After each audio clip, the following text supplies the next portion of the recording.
Welcome everyone to It Tastes Different Gaming Appetizers. And what's on the news tonight? Razer releases an officially licensed PS5 controller. And guess what it has? It has offset sticks. It also has a nice hefty price tag of $250. Now we're kind of dive into this thing here. So they're calling this the Wolverine version 2, the V2 Pro. And like I said, it has the Xbox style offset stick. So if Shane was here, he'd be jumping for joy and probably chomping at the bit for one of these. So just like every other Pro controller out there, it has like interchangeable thumbsticks and adjustable triggers and things like that. So it's going to work for the PC and the PS5. If you pair it with the Razer app, it's going to have some customizable features, including stick sensitivity and button mapping and then even RGB controls. So basically, this controller has 2 customizable buttons on the front and 4 on the back. These are alongside the regular face buttons you would typically see on a PS5 controller. They claim that the buttons have a shorter actuation distance, meaning the button presses are quicker than one standard on the DualSense. Similar effects are applied to the triggers, which can be locked at different distances, just like the Xbox Elite controller and stuff like that, to perform at different game levels. So it basically means shorter pulls to make full actuation of the triggers and things like that. The one thing I was reading is that this one doesn't have it doesn't have vibration in it, which is kind of odd for a controller these days to not have vibration in it. But they basically are saying this controller is designed for competitive play, and they don't feel that vibration is a feature that is needed in competitive gameplay. I don't know about you guys, but I like a little feedback in my controller every now and then when things are happening. So, Nick, what are your initial thoughts of this Wolverine V2 Pro from Razer and the $250 price tag? It's a hell of a price tag for a controller. It looks neat. It's got the offset sticks, which is good. I think that's one of our biggest complaints about PlayStation controllers in general. I mean, that really for the DualSense, I think that's probably my only complaint. Otherwise, it's an awesome controller. So, I mean, I just prefer the offset sticks. It's just more comfortable in my hands. And the 2 sticks at the bottom that the DualSense has, that the PlayStation controllers have always had, just, it's just not the same, right? I like the off stick set. So that would be a plus for me. But for the price, it's a pretty hefty controller. I'm surprised again. I mean, I understand for competitive. Well, I don't know. I mean, even in competitiveness, there are indicators on the screen, but if you're getting shot in a competitive game, your controller is going to vibrate because you're getting shot. So that would be a good indication to the player that, hey, I'm getting shot, right? Besides the on-screen indicator, sometimes when you're playing a competitive game, that vibration really helps you go, oh yeah, I'm not paying attention or whatever, and I am getting hurt from something. Something is hurting me. And for $250, why they couldn't put rumble motors in it? That's a hefty price to not put rumble motors in it. It's also, I don't know, it looks like Razer has their hyper trigger technology, which I think is the same as or something similar to the adaptive triggers that the PlayStation 5 has. They have their own adaptive trigger thing called hyper trigger. That's what it sounds like. And that's what this will have. If you're into the adaptive trigger stuff, if you like the adaptive triggers. I'm not a huge fan of adaptive triggers myself, but to each their own. Some people like it, some people don't. I'm not a huge fan of it, but some people like it. But ultimately, I mean, I don't know. For me, it's like if I'm going to spend $250, I don't want to spend $250 on a controller. I would probably, if it's going to be for the PlayStation, even though the sticks are not offset, I would probably buy the PlayStation Edge. I like more of the officially licensed stuff. That I know this is officially licensed from a third party, but I mean, I like the officially licensed, like the brand name stuff. If I'm going to buy a controller for Xbox, I'm not going to go out and buy a like, a Mad Catz. I don't think Mad Catz are around anymore, but I'm not going to buy an off brand. I'm going to buy an Xbox branded controller. Same thing with PlayStation. I'm going to buy a PlayStation branded. Same thing with like Nintendo. I'm going to buy a Nintendo branded controller. That's just me personally, personal preference. For now, I would use it for my PC though. I do use, there is no like official PC right controller, so I do use off-brand PC controllers. I have bought controllers just to use on my computer that you can use your PlayStation or your Xbox controllers for that, but I have actually bought like specific controllers that I just utilize for my PC, right?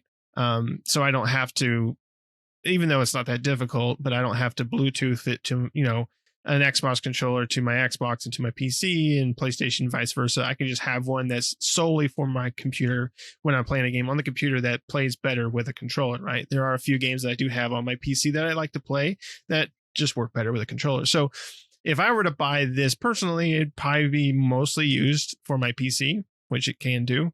And then I would still use the branded stuff for the PlayStation and everything like that.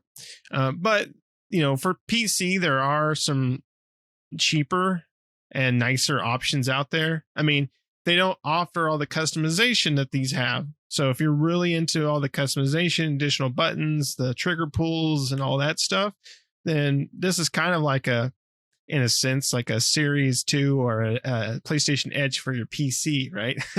Even though it's branded to use on the PlayStation. So I don't know. I would probably use it for my PC, but the price is a little hefty for me. What do you think? Yeah, it's like $50 more than a DualSense Edge at this point, and the DualSense Edge has Rumble. And it also has, it doesn't, I believe the DualSense Edge even has, I believe, adaptive trigger pulls. Like I could change the trigger pull distance, and it also has paddles and all that kind of stuff. The only thing that this has is, that I could see is just the offset sticks. That's about it. When you consider that it has just the DualSense has just about everything else for $50 cheaper, and you can use it on your PC. I use mine on my PC. So, and it has profiles you could set up in it and everything like that. So I don't know why they think that their officially licensed product is going to be worth $50 more than the DualSense Edge, which is only $200, or whatever. So I kind of agree with Nick. I would prefer the DualSense Edge. I would prefer if they offset their sticks or gave me an option to do that for the officially licensed one, because I agree with Nick. It's more comfortable. It's less fatigue. And I don't know why it is, but maybe it's just because I'm too used to playing the Xbox and that's my natural position now. And I don't play the PlayStation nearly as much as I do my Xbox. So maybe that's why it has more fatigue in it. It seems to be the same concept. So why pay $50 more?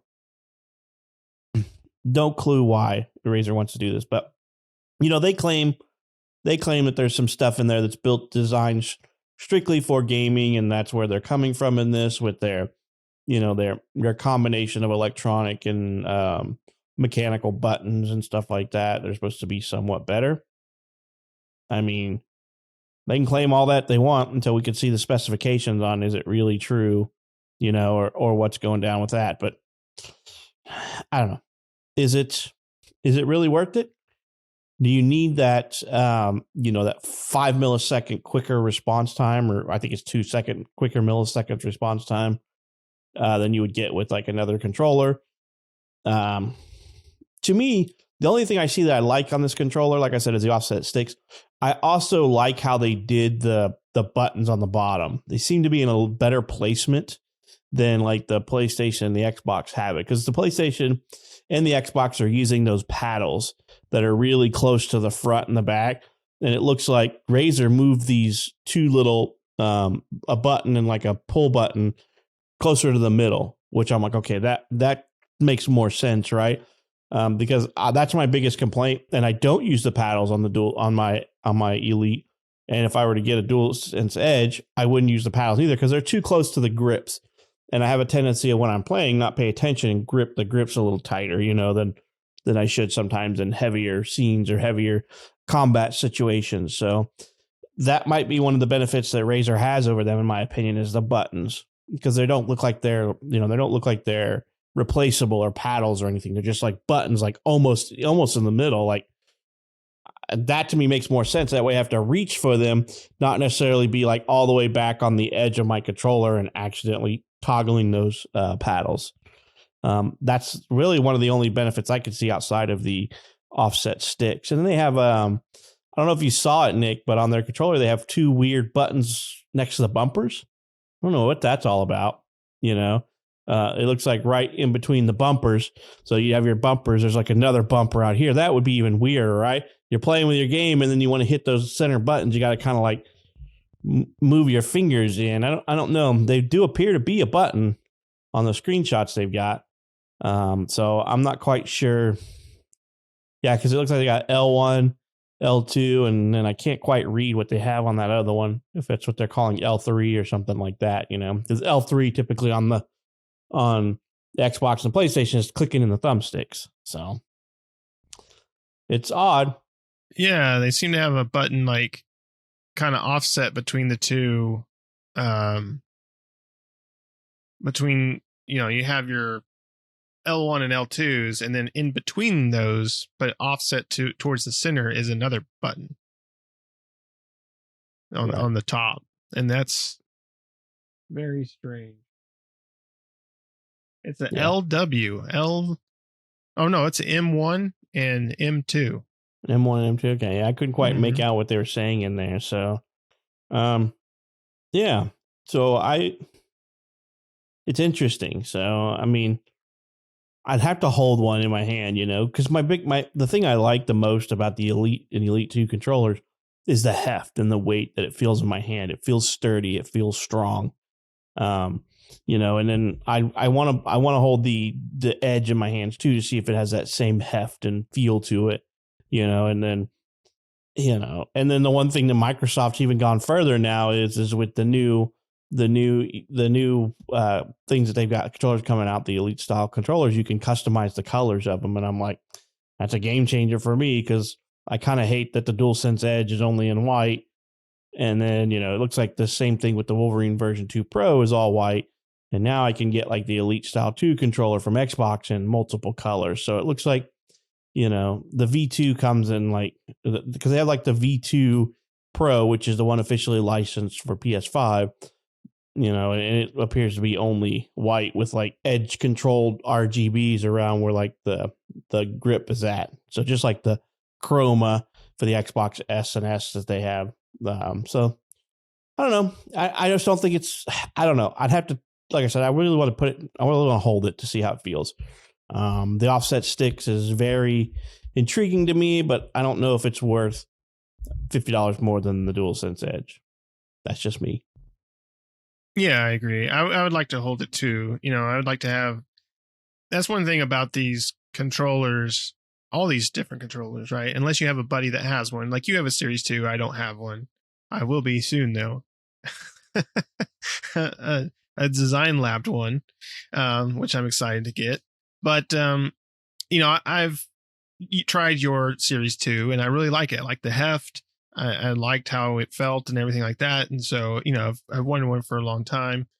And the Edge is another thing. Like I don't necessarily need the Edge, nor do I need the Series 2, but it's just something I would want. And so for the PlayStation Edge, I would want that as well. But it's one of those things where, I wish there was a place where you could just like, these were on display and you could play around with them and hold them and see how they were with all these different ones, right?